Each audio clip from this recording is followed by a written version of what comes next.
हिंद, आप देख रहे हैं साइंस टॉक्स और आज हम बात करने जा रहे हैं रेडियो सक्रियता क्या है, रेडियो एक्टिविटी क्या है। आइए हम लोग देखते हैं इसकी परिभाषा को सबसे पहले सुन लेते हैं, फिर इसके बाद हम इसको विस्तृत रूप से देखेंगे। परिभाषा इसकी यह है कि यह एक प्रकार का नाभिकीय परिघटना है जिसके अंतर्गत प्राकृतिक रूप से स्वतः अस्थायी नाभिक टूटकर अल्फा बीटा गामा जैसे किरणों का उत्सर्जन करते हैं। यह परिभाषा हो गया।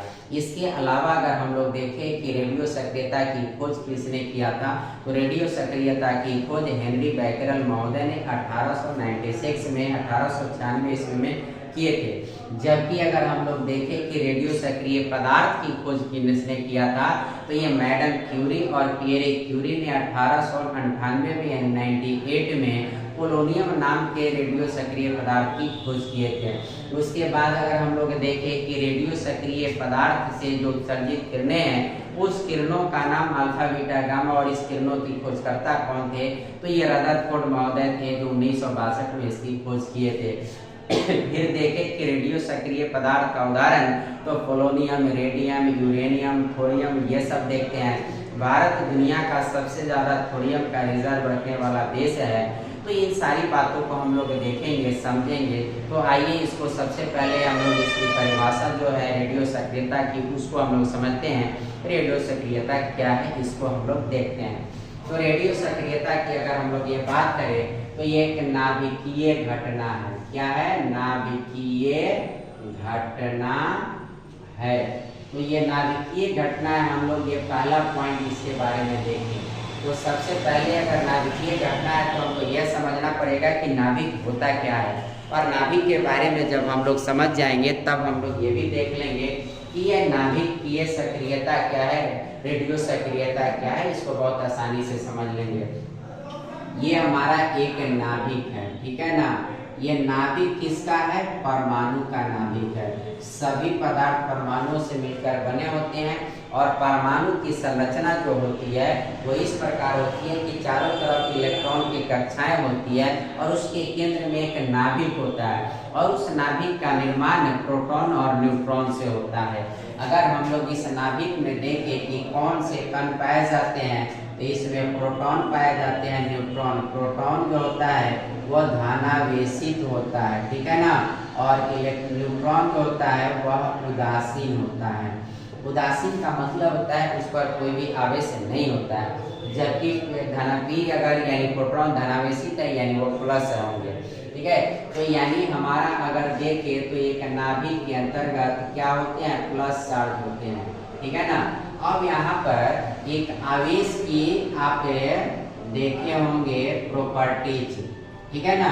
आवेश की एक प्रॉपर्टी जो होती है गुण होती है कि समान आवेश है, ठीक है ना। समान आवेश है तो प्रतिकर्षण होता है, ठीक है ना। प्रतिकर्षण का मतलब होता है एक आवेश दूसरे आवेश को दूर भगाने का कार्य करते हैं, इसको प्रतिकर्षण बोलते हैं। और अगर आवेश असमान है, असमान का मतलब होता है जो विपरीत आवेश है, यानी एक प्लस है और एक माइनस है, तो इसमें क्या होता है? आकर्षण होता है, ठीक है ना। अब इसको अगर हम लोग देख ले, समझ ले, तो यहाँ प्लस चार्ज है और यहाँ प्लस है, तो ये एक दूसरे को क्या करेंगे? दूर भगाएंगे। यहाँ माइनस है और यहाँ भी माइनस है, तो एक दूसरे को क्या करेंगे? दूर भगाएंगे। जबकि अगर यहाँ प्लस है और यहाँ माइनस है तो एक दूसरे को क्या करेंगे? आकर्षित करेंगे। या यहाँ माइनस है यहाँ प्लस है तो एक दूसरे को आकर्षित करेंगे। यानी असमान आवेशों में आकर्षण होता है और एक समान आवेशों में प्रतिकर्षण होता है। तब यहाँ सवाल उठता है कि एक नाभिक के अंतर्गत अगर हम लोग देखें, ये एक नाभिक है, इस नाभिक के अंतर्गत प्लस ही होंगे। क्यों? क्योंकि नाभिक के अंतर्गत क्या होते हैं? न्यूट्रॉन और प्रोटॉन होते हैं। नाभिक के अंतर्गत क्या होते हैं? न्यूट्रॉन और प्रोटॉन होते हैं, और न्यूट्रॉन पर कोई आवेश होता नहीं है, तो आवेश तो होता है किस पर? प्रोटॉन पर ही होता है, और प्रोटॉन पर आवेश होता है धनावेश, इसलिए किसी परमाणु का नाभिक जो होते हैं धनावेशित होते हैं। किसी भी परमाणु का, एक किसी पार्टिकुलर परमाणु की हम लोग चर्चा नहीं कर रहे हैं, जितने भी तत्व है सभी के परमाणु के नाभिक जो होते हैं वो धनावेशित होते हैं। क्यों धनावेशित होते हैं? क्योंकि उसके अंदर जो है प्रोटॉन होता है आवेशित कण, इसके अलावा न्यूट्रॉन उदासीन कण है। अब ये क्या है, हमारा धनावेशित है, ठीक है ना। अब ये धनावेशित है और ये धनावेशित कण ये एक समान है, सभी एक समान है, एक समान है। तो अगर ये एक समान है तो इस एक समान की वजह से क्या होगा, प्रतिकर्षण का बल कार्य करेगा। और यह प्रतिकर्षण का बल जो है कार्य करेगा, क्या करेगा, इसकी दीवारों को यानी यह बाहर की तरफ ये कण को क्या करेगा, ठेलने की कोशिश करेगा। यानी ये प्रोटॉन जो है एक दूसरे से दूर भागेंगे और वो बाहर निकलने की क्या करेंगे, कोशिश करेंगे। तो सवाल उठेगा कि फिर यहाँ जब ये भागने के लिए तैयार होते हैं तो वह कौन सा बल होता है जो इसको नाभिक के अंतर्गत बांध कर रखे हुए रहता है। तो नाभिक के अंतर्गत जो बांध कर रखे हुए रहता है, जो अंदर की तरफ बल लगाता है, वह बल होता है, क्या होता है, हमारा नाभिकीय बल होता है, नाभिकीय बल होता है। तो दोस्तों यहाँ पर आपने एक शब्द समझा कि परमाणु के नाभिक को बांध कर रखने वाला जो बल होता है वो नाभिकीय बल होता है। और उसके अंदर प्रोटॉन होते हैं, वो एक समान आवेशित चार्ज है, इसलिए एक दूसरे से दूर भागते रहते हैं और उस सबको बांध कर रखने का नाभिकीय बल ये कार्य करता है। और ये नाभिकीय बल जो होता है एटॉमिक नंबर पर निर्भर करता है, यानी परमाणु संख्या पर निर्भर करता है। परमाणु संख्या अगर बढ़ रही है, एटॉमिक नंबर बढ़ रही है, तो नाभिकीय बल जो है, न्यूक्लियर फोर्स जो है वो बढ़ेंगे, और परमाणु संख्या घट रही है तो ये घटेंगे। किंतु इसके विपरीत ये होता है कि अगर कोई बड़ा नाभिक हो जाता है ना, तो बड़ा नाभिक होने के कारण ये प्रतिकर्षण बहुत बल ज्यादा हो जाता है, तो वह टूट जाता है और ये रेडियो सक्रियता को प्रदर्शित करता है। अब आप अगर ये नहीं समझोगे तो आइए इसको उदाहरण से समझते हैं। अगर यही नाभिक और बड़ा हो जाए, ठीक है ना, ये नाभिक बड़ा हो जाए, तो ये नाभिक जब बड़ा हो जाएगा तो क्या होगा, इसमें क्या कहते हैं, धनावेशित चार्जों की संख्या क्या होगी, अधिक हो जाएगी, ठीक है ना। ये धनावेशित चार्ज की संख्या क्या हो जाएगी, अधिक हो जाएगी। ये धनावेशित चार्ज की संख्या क्या हो जाएगी, अधिक हो जाएगी। उदाहरण के तौर पर मान लीजिए यूरेनियम है, इसका परमाणु संख्या 92 होता है, 92 होता है, और इसका मास नंबर 235 होता है, ठीक है ना। द्रव्यमान संख्या कितनी होती है इसकी, 235। तो ये 92 जो द्रव्यमान इसकी परमाणु संख्या है, यानी इसके अंतर्गत ये 92 प्लस चार्ज हो गया, यानी ये प्रोटॉन की संख्या 92 है। और ये प्रोटॉन जो इतने अधिक मात्रा में है, तो ये प्रोटॉन कौन सा बल लगाएंगे, ये 92 प्रोटॉन जो है ये प्रतिकर्षण बल कार्य करेंगे। ये कौन सा बल लगाएंगे, प्रतिकर्षण बल लगाएंगे। और ये प्रतिकर्षण बल जो लगाएंगे और इसके ऊपर, ठीक है ना, इसके चारों तरफ से जो इसको बांध कर रखने वाला बल है वो कौन सा बल है, नाभिकीय बल है। तो अब दोस्तों यहाँ देखने की चीज यह है कि परमाणु का आकार जब छोटा होता है तो इसके नाभिक पर लगने वाले नाभिकीय बल पर्याप्त मात्रा में इतने होते हैं कि उसके प्रतिकर्षण बल के अंदर के प्रतिकर्षण बल है उसको बांध कर रखने का, उसमें एक जगह रखने का काम करते हैं। इसलिए छोटे आकार के नाभिक अर्थात जिनकी परमाणु संख्या एटॉमिक नंबर कम है वह स्वतः विखंडित टूटते नहीं, जबकि ये परमाणु संख्या अधिक हो जाने की वजह से ये अंदर का प्रतिकर्षण बल जो है वह और बाहर का नाभिकीय बल है, इस दोनों के परिणाम स्वरूप यहाँ पर एक नाभिक संतुलन की स्थिति पैदा होती है। और ये प्रतिकर्षण बल ज्यादा मजबूत होने की वजह से इस नाभिक को तोड़ देता है वो, यानी यह नाभिक स्वतः टूट जाती है। तो नाभिक स्वतः टूट गई, यही तो परिभाषा में बताया गया है। और इसको नाभिकीय घटना क्यों बोलते हैं, क्योंकि ये नाभिक स्तर पर हुआ है। और क्यों हुआ है, ये नाभिक अस्थायी है। अस्थायी नाभिक क्यों टूटते हैं, क्योंकि इसके अंदर प्रोटॉनों के प्रतिकर्षण बल जो है वो नाभिकीय बल को संतुलित कर देते हैं और उससे ज्यादा प्रभावित होते हैं, जिसकी वजह से ये नाभिक टूट जाते हैं। तो आपने अभी देखा कि परमाणु का नाभिक क्यों टूटते हैं, ये आप अच्छी तरह से समझ गए होंगे। तो परमाणु का नाभिक टूटते हैं इसलिए है कि प्रतिकर्षण बल जो प्रोटॉन का है वो अधिक हो जाता है, जिसको नाभिकीय बल संभाल नहीं पाता है और परमाणु का नाभिक क्या हो जाता है, टूट जाता है। तो ये आपने देखा कि परमाणु का नाभिक कैसे टूटता है और रेडियो सक्रियता क्या है। तो आपने ये देख लिया कि रेडियो सक्रियता एक प्रकार का नाभिकीय घटना है जिसके अंतर्गत नाभिक जो अस्थायी वह टूटकर अल्फा बीटा गामा किरणें देते हैं। अब मैं बार बार बोल रहा हूँ आपके सामने कि अल्फा बीटा गामा किरणें देते हैं, तो आइए देखते हैं कि अल्फा बीटा गामा किरणें है क्या। तो इसके लिए रदरफोर्ड महोदय ने एक जो मैंने एक्सपेरिमेंट किया, प्रयोग किया, उसको आपके सामने मैं ले रहा हूँ। यहाँ पर मैं एक इलेक्ट्रोड ले रहा हूँ। इलेक्ट्रोड का मतलब हो जाएगा कि वह आवेशित क्षेत्र है, विद्युत आवेशित क्षेत्र है। ये मैंने ले लिया इलेक्ट्रोड, ठीक है ना। इलेक्ट्रोड को हम बोल सकते हैं विद्युत आवेशित क्षेत्र, विद्युत आवेशित क्षेत्र। यह विद्युत आवेशित क्षेत्र मैंने ले लिया। अब उसी तरह से इधर भी विद्युत आवेशित क्षेत्र है, यहाँ भी, इधर भी है। अब इसके अंतर्गत हमने क्या किया कि एक ग्रेफाइट का हमने ब्लॉक ले लिया, ठीक है ना। और यहाँ से ग्रेफाइट का हमने ब्लॉक ले लिया, यानी ये जो आप देख रहे हैं ग्रेफाइट का ब्लॉक है, ठीक है ना। ग्रेफाइट का एक टुकड़ा है, ब्लॉक है। अब ये ग्रेफाइट के टुकड़े में हमने क्या किया कि यहाँ पर रेडियो सक्रिय पदार्थ उदाहरण के तौर पर यूरेनियम को हमने ले लिया। तो यहाँ पर हम क्या किए, यूरेनियम ले लिए। अब यह क्या है, एक प्रकार का यह क्या है, रेडियो सक्रिय पदार्थ, यानी रेडियो एक्टिव सब्सटेंस है, मटेरियल है। अब रेडियो सक्रिय पदार्थ है। अब यहाँ पर हमने इलेक्ट्रोड लिया था, तो यहाँ पर इधर प्लस था और यहाँ पर इधर माइनस था, यानी इधर धनावेशित है, ठीक है ना, और इधर ये जो है ऋणावेशित है, ठीक है ना। आपने देखा कि इस साइड में, दाहिने साइड में ऋणावेशित विद्युतीय धनावेशित विद्युतीय क्षेत्र है, जबकि बाएं साइड में ऋणावेशित विद्युतीय क्षेत्र है। तो ये बाएं साइड में ऋणावेशित विद्युतीय क्षेत्र है और ये दाहिने साइड में धनावेशित विद्युतीय क्षेत्र है। अब ये रेडियो सक्रिय पदार्थ लिया गया, तो इसमें से किरणों का उत्सर्जन होगा। तो इस किरणों को, प्रकृति को हम लोग देखने की कोशिश करते हैं।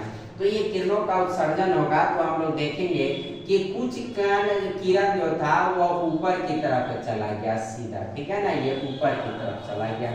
कुछ किरणें यहाँ से इधर की तरफ मुड़ गई, कुछ किरणें माइनस की तरफ मुड़ गई। तो अब अभी हम लोगों ने देखे हैं कि एक प्लस और एक माइनस एक दूसरे को क्या करता है, आकर्षित करता है, ठीक है ना। तो यहाँ पर अभी आप जो देख रहे हैं ये क्या है, ऋणावेशित है, और इधर जो देख रहे हैं आपका धनावेशित है। तो यहाँ ऋणावेशित क्षेत्र है और ये जो किरणें इधर घूमे, तो ये हो सकता है कि ये प्लस हो, तो माइनस है और ये प्लस है, दो विपरीत आवेश होंगे तब एक दूसरे को आकर्षित करेंगे। तो ये किरणें जो आकर्षित हुई है ऋणावेश क्षेत्र की तरफ, दरअसल यही अल्फा कण था, ये अल्फा किरण थी, ठीक है ना। इसी को हम लोग क्या बोलते हैं, अल्फा किरण, जो क्या हो गया, ऋणावेशित हो गया। अब यहाँ पर धनावेशित क्षेत्र है इधर, और इधर से ये किरणें जो गई, तो वो धनावेशित तरफ आकर्षित वही होगी जो ऋणावेशित होगा। जैसे विपरीत लिंगों में आकर्षण होती है, एक लड़का एक लड़की आपस में आकर्षित होते हैं, ठीक वैसे ही है विपरीत में। तो इसका मतलब यहाँ धनावेशित क्षेत्र है, तो यहाँ ऋणावेशित क्षेत्र होंगे, यानी ये ऋणावेशित किरणें होगी। तो दरअसल यही ऋणावेशित किरणें जो थी वह क्या थी, बीटा किरणें थी, इसी का नाम रखा गया क्या, बीटा। और कुछ किरणें जो सीधी ऊपर चली गई, ये न ऋणावेशित थी न ये धनावेशित थी, या थी क्या, उदासीन, ठीक है ना। ये किरणें क्या थी, उदासीन। तो इस किरणों को हम लोग ने क्या कहा, गामा किरण, और इसको हम लोगों ने क्या कहा, अल्फा किरण, और इसको हम लोगों ने क्या कहा, बीटा किरण। तो आपने देखा कि अल्फा बीटा गामा जो किरणें किस तरह से निकले, और यहाँ से आप ये भी देख सकते हैं कि अल्फा बीटा गामा जो किरणें हैं, ये ऋणावेशित कौन है, धनावेशित कौन है और उदासीन कौन है।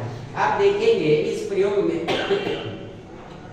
इस प्रयोग में आप देखेंगे कि ऋणावेशित क्षेत्र की तरफ अल्फा किरणें मुड़ी है, यानी अल्फा धनावेशित है। धनावेशित की तरफ बीटा किरणें मुड़ी है, यानी ये प्लस है तो ये माइनस है, यानी बीटा ऋणावेशित है। और गामा किरणें स्वतः ऊपर चली गई है, इसका मतलब है कि यह गामा किरणें उदासीन है। तो आप इस चीज को अच्छा से समझ रहे होंगे, मैं उम्मीद करता हूँ। अब अगर यहाँ पर देखा जाए तो तो इस गामा किरण बीटा किरणों को अगर देखा जाए तो एक्चुअली यह इलेक्ट्रॉन पार्टिकल की तरह थे। इलेक्ट्रॉन का क्या होता है, चार्ज चार्ज -1 होता है और इसका द्रव्यमान क्या होता है, शून्य होता है। तो बीटा किरणें का भी चार्ज नेगेटिव होता है, आवेश नेगेटिव, और इसका द्रव्यमान शून्य होता है। जबकि अल्फा किरणों की अगर हम लोग बात करें तो ये अल्फा को अगर देखेंगे तो ये प्लस होते हैं, धनावेशित होते हैं, और इस पर चार्ज होते हैं, इनका मास नंबर जो होता है वो होता है +4 होता है, +4 होता है। दरअसल ये हीलियम के नाभिक होते हैं, ठीक है ना, हीलियम के नाभिक, ठीक है ना, ये He+2 और ये 4 ये हीलियम के नाभिक होते हैं, ठीक है ना। अब बीटा किरण की बात करें तो इसका आवेश भी शून्य, उदासीन आवेश भी शून्य, और इसका द्रव्यमान संख्या मास नंबर भी शून्य। आप सोच रहे हैं कि प्लस माइनस इधर मैं कैसे लिखा हूँ, ये कण को लिखने का तरीका होता है। अगर आप किसी कण को लिखते हैं, जैसे मान लीजिए कि प्रोटॉन लिखते हैं, इलेक्ट्रॉन लिखते हैं, न्यूट्रॉन लिखते हैं, तो ये नीचे जो होता है ना वो आवेश होता है, तो प्रोटॉन पर प्लस होता है तो +1, माइनस न्यूट्रॉन इलेक्ट्रॉन पर होता है माइनस, और यहाँ न्यूट्रॉन पर शून्य होता है। ऊपर मास नंबर लिखा जाता है, द्रव्यमान, प्रोटॉन का 1 होता है, इलेक्ट्रॉन का 0 होता है, न्यूट्रॉन का 1 होता है। एक कण का प्रतीक होता है, लिखने का तरीका होता है। जबकि यही अगर हम एक तत्व के साथ अगर करें, जैसे Na सोडियम है, तो यहाँ 11 नीचे लिखेंगे यानी एटॉमिक नंबर होता है, और ऊपर 23 लिखेंगे यानी मास नंबर होता है। मास नंबर कैसे पता होता है दोस्तों, प्रोटॉन की संख्या न्यूट्रॉन की संख्या को अगर आपस में हम लोग जोड़ देते हैं तो ये क्या हो जाता है, मास नंबर निकल जाता है। तो इस तरह से हम लोग ने देखा क्या है कि ये हमारा क्या है, पूरा का पूरा अल्फा बीटा गामा किरणें का हम लोगों ने उत्सर्जन देखा कि किस तरह से रेडियो सक्रिय पदार्थ से अल्फा बीटा गामा किरणों का उत्सर्जन हुआ। तो अब हम समझते हैं कि अल्फा बीटा गामा किरणों को भी समझ गए और रेडियो सक्रियता को भी हम लोग समझ गए। अब अगर बात करें रेडियो सक्रियता की इकाई की, इसकी यूनिट की, इसकी मात्रा की, तो रेडियो सक्रियता का मात्रक जो होता है वो बैकेरल होता है। एक्चुअली रेडियो सक्रियता की खोज जो किए थे वो बैकेरल महोदय ने किए थे, इसलिए रेडियो सक्रियता का अगर हम लोग मात्रक देखें, मात्रक तो वो होता है बैकेरल, ठीक है ना। इसका संकेत हम लोग जो बैकेरल का लिखते हैं ना, वो संकेत लिखते हैं BQ, ठीक है ना, क्या लिखते हैं, BQ। अब ये संकेत जो है एक्चुअली ये SI मात्रक है, ठीक है ना, ये SI मात्रक है। और ये बैकेरल का मतलब क्या होता है, अगर आपसे कोई पूछे कि 1 BQ लिखा हुआ है, 1 बैकेरल, तो इसका मतलब होता है 1 यूनिट 6 प्रति सेकेंड, ठीक है ना। 1 यूनिट 6 का मतलब ना सुना, यानी किसी पदार्थ का नाभिक का टूटता है तो उसका क्षय होता है यानी नाश होता है, उसका विखंडन होता है यानी वो बर्बाद हो जाता है। तो वो 1 सेकेंड में 1 अगर यूनिट उसका टूटता है तो उसी को 1 बैकेरल बोलते हैं, यानी रेडियो सक्रियता का SI मात्रक जो है वो बैकेरल है। एक और रेडियो सक्रियता का मात्रक आपने सुना होगा, वो होता है क्यूरी, ठीक है ना। तो हम लोग देखते हैं क्यूरी महोदय पर ये बना है क्यूरी, इसका सिंबल होता है, संकेत होता है CI, ठीक है ना। क्यूरी का संकेत क्या होता है, CI, ठीक है। तो अगर आप लोग से कोई पूछे कि 1 क्यूरी का मतलब क्या होता है, तो इसका मतलब होता है 3.7 गुना 10 के पावर 10 6 प्रति सेकेंड। इसको ऐसे भी लिख सकते हैं 3.7 गुना 10 के पावर 10 BQ यानी बैकेरल, ठीक है ना। आप यहाँ से आपने देखा, यहाँ पे जो मैंने अभी आपको टॉपिक बताया, आपको मैंने ये बताया कि जिस तरह से हम लोग पानी को लीटर में नापते हैं, चावल को केजी में नापते हैं, उसी तरह से ये रेडियो सक्रियता को किस इकाई में मात्रक में मापते हैं। तो रेडियो सक्रियता की मात्रक जो मापते हैं वो होता है बैकेरल, और बैकेरल जो ये है यह SI मात्रक है। बैकेरल कैसा मात्रक है? एसआई मात्रक है। तो बैकेरल एक प्रकार का एसआई मात्रक है। इसके अन्य मात्रक जो है वो क्यूरी है। एक क्यूरी का मतलब होता है 3.7 × 10⁻10 6 प्रति सेकंड। ये 6 प्रति सेकंड को ही हम लोग बैकेरल कहते हैं, तो यहाँ बैकेरल भी लिख सकते हैं। तो ये हम लोग मात्रक के बारे में हम लोगों ने देख लिया। अब ये मात्रक देखने के बाद अगर हम लोग इसके अन्य पहलुओं को भी अगर हम लोग देखने की कोशिश करें तो उसको हम लोग थोड़ा सा इसके खोजकर्ता और ऑब्जेक्टिव क्वेश्चन जो बनने वाले सेक्शन है उसको भी थोड़ा सा हम लोग देख लेते हैं। तो सबसे पहले एक देख लेते हैं कि रेडियो सक्रियता की खोज किसने किया। तो रेडियो सक्रियता की खोज जो की है वो हेनरी बैकेरल, रेडियो सक्रियता की खोज हेनरी बैकेरल 1896 में की। ठीक है ना, ये ध्यान रखिएगा। अब अगर आपसे कोई पूछे रेडियो सक्रिय की खोज, रेडियो सक्रिय पदार्थ क्या है, तो जिस पदार्थ का इस तरह से स्वतः विखंडन होता है उसी को रेडियो सक्रिय पदार्थ कहते हैं। और रेडियो सक्रिय पदार्थ की सर्वप्रथम खोज जो किए थे वो मैडम क्यूरी और पियरे क्यूरी ने किए थे। ठीक है ना, मैरी क्यूरी बोलते हैं उन्हीं को, और प्लस हम लोग क्या लिख सकते हैं, पियरे क्यूरी। ठीक है ना, और इन्होंने 1898 में जो खोज किया वो सर्वप्रथम जो पदार्थ था जो क्या था, नाभिकीय रेडियो सक्रिय रेडियो एक्टिव एलिमेंट थे वो थे पोलोनियम। ठीक है ना, ये पोलोनियम की खोज किए थे। तो पहले स्तर पर खोजी गई रेडियो सक्रिय पदार्थ जो है वो पोलोनियम है। ठीक है ना, इसकी खोज 1898 में मैरी क्यूरी और पियरे क्यूरी के द्वारा किया। इन्हीं के द्वारा 1909 में एक अन्य पदार्थ के एक अन्य रेडियो एक्टिव पदार्थ की खोज की गई जिसका नाम था रेडियम। ठीक है ना, क्या नाम था, रेडियम। इस रेडियम की खोज कब की गई, 1902 में, इन्हीं के द्वारा। इसके बाद अगर हम लोग देखेंगे तो यूरेनियम की खोज जो थी इससे पहले 1789 में हो चुकी थी। इसके खोजकर्ता जो थे वो मार्टिन, ठीक है ना, मार्टिन हेनरिक, और फिर क्या है, क्लैप्रोथ, मार्टिन हेनरिक क्लैप्रोथ नाम के व्यक्ति थे जो यूरेनियम की खोज 1789 में किए थे। और थोरियम अभी जो आप देखते हैं भारत में इसके सबसे ज्यादा रिजर्व है, तो इसकी खोज जो किए थे जोन्स वर्जिलियस। ठीक है ना, वर्जिलियस साहब ने थोरियम की खोज किए थे। तो आप ये डाटा याद रखेंगे। इसकी अगर हम लोग ये बात करें कि संसार में सबसे ज्यादा आपका थोरियम का रिजर्व यानी भंडार कहाँ पाया जाता है, तो अपना भारत में पाया जाता है।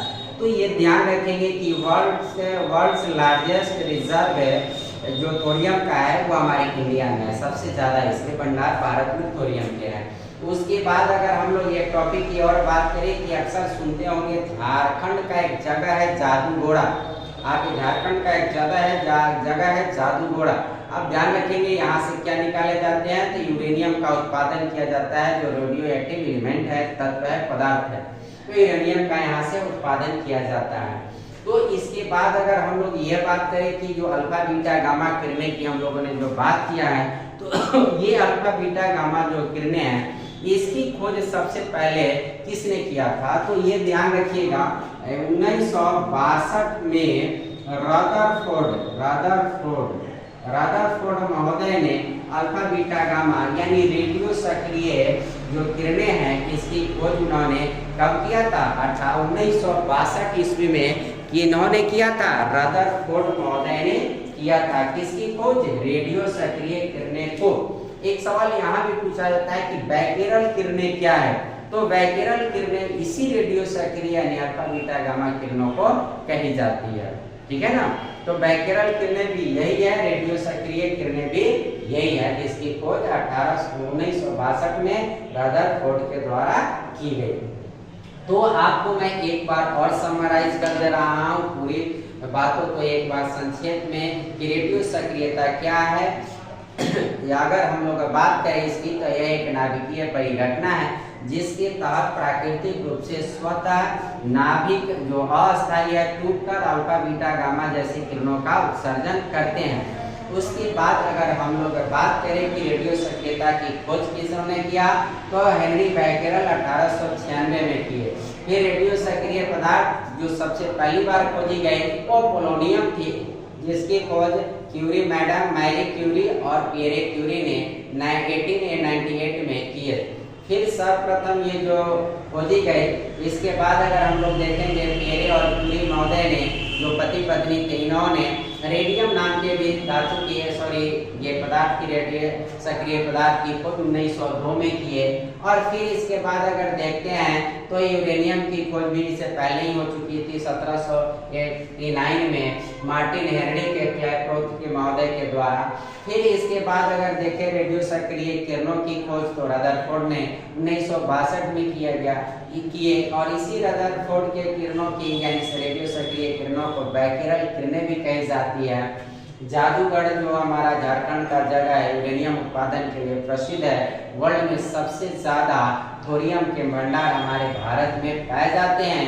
रेडियो सक्रियता का जो एसआई मात्रक है वह है आपका बैकेरल, ठीक है ना, बैकेरल, जिसको हम लोग कहते हैं BQ से सूचित करते हैं। इसके अन्य मात्रक है क्यूरी। एक क्यूरी का मतलब होता है 3.7 × 10⁶ प्रति सेकंड। तो मैं समझता हूँ कि आप रेडियो सक्रियता को बहुत आसानी से समझ गए होंगे।